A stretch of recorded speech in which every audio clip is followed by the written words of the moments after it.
जब तक हम अंधकार में बैठे रहेंगे हम उस परमेश्वर को कभी नहीं जान पाएंगे। भारतीय दर्शन शास्त्र में लिखा है, पापम पापात्मा पाप कर्मा पाप संवा त्राहिमाम पुनरक्षाम सर्व पाप हरे हरे। अगर कोई कहता है कि नहीं मैंने तो अपने जीवन में कोई पाप ही नहीं किया, मैंने कोई बैंक नहीं लूटी आपने कोई बैंक, किसी की हत्या की नहीं की, हमने कोई गलत, हमने किसी के खेत पे कब्जा नहीं किया, हमने किसी के घर पे कब्जा नहीं किया, तो हमने तो कोई पाप ही नहीं किया। तो ऋषि वेदव्यास जी कहते हैं, पापम पापात्मा पाप कर्मा, मेरा तो जन्म ही पाप में हुआ है।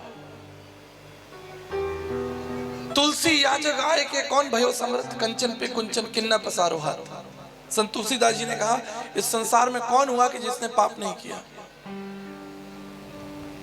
इसलिए महाभारत शांति पर्व में लिखा है, अश्रद्धा परम पापम श्रद्धा पाप प्रमोचनी। अंधकार अश्रद्धा हमारे जीवन में उस पाप को जन्म देती है, लेकिन श्रद्धा जो है, विश्वास जो है, उन पापों को खत्म कर देता है। लेकिन ये विश्वास तब तक संभव नहीं जब तक आप उस परमेश्वर को जाने नहीं। उस परमेश्वर का परिचय कौन देगा? कोई बता सकता है परमेश्वर कौन है? उस अज्ञात अगोचर परमेश्वर का परिचय कौन देगा? मुझे बताइए। मैं यहाँ खड़ा हूं, आप में से कितने लोग मेरा नाम जानते हैं? आप कहेंगे वो तो पोस्टर पर देख लिया हमने, लेकिन आप मेरे बारे में कितना जानते हैं? कुछ नहीं जानते। जब तक मैं आपको ना बताऊं कि मैं कौन हूं, मुझे क्या पसंद है, अपनी विशेषताएं, अपनी योजनाएं, अपने परिवार के बारे में, मेरे कितने बच्चे हैं, पत्नी, माता पिता कहाँ रहते हैं, क्या करते हैं, मैंने कहाँ से पढ़ाई की, मुझे खाने में क्या पसंद है, क्या पसंद नहीं है, जब तक मैं ना बताऊं आपको मेरा परिचय कौन देगा? ठीक इसी तरह उस परमेश्वर का परिचय कोई दे सकता है? संत तुलसीदास जी ने कहा, तुलसी याजक आए के कौन भयो समर्थ, कंचन पे कुंचन किन्ना पसा। एक पापी व्यक्ति जो खुद अंधकार में बैठा है, क्या वो परमेश्वर का परिचय देगा? इसलिए जब यीशु मसीह का जन्म हुआ, प्रभु यीशु मसीह का जन्म हुआ, तो लिखा है कि स्वर्ग से फरिश्ते उतर कर आए, स्वर्गदूत उतर कर आए, और जो गडरिये अंधकार में बैठे थे, बाइबल कहती है उनके ऊपर एक बड़ी ज्योति चमकी। तो उसका जो आगमन हुआ वो एक ज्योति के रूप में हुआ।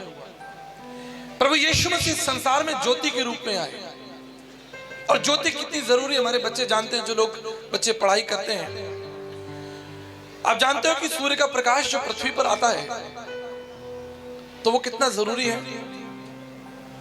अगर सूर्य का प्रकाश पृथ्वी पर ना आए तो हम सब लोग जो हैं वो सब मर जाएंगे। क्यों? क्योंकि पेड़ पौधे फोटोसिंथेसिस प्रोसेस, प्रकाश संश्लेषण की विधि नहीं होगी, और जो पेड़ पौधे हैं वो आपको ऑक्सीजन नहीं देंगे, और पेड़ पौधों के अंदर जो ग्लूकोज है वो कन्वर्ट नहीं होगा, और कोई फल नहीं लगेगा, कोई फूल नहीं होगा, इंसान मर जाएगा, जानवर भी मर जाएंगे। सूर्य का प्रकाश इस पृथ्वी के लिए कितना जरूरी है, देखिएगा। ठीक इसी तरह एक आत्मिक प्रकाश जो हमारी आत्मिक मन को खोलता है, हमारी आत्मिक आंखों को खोलता है, वो है प्रभु यीशु मसीह।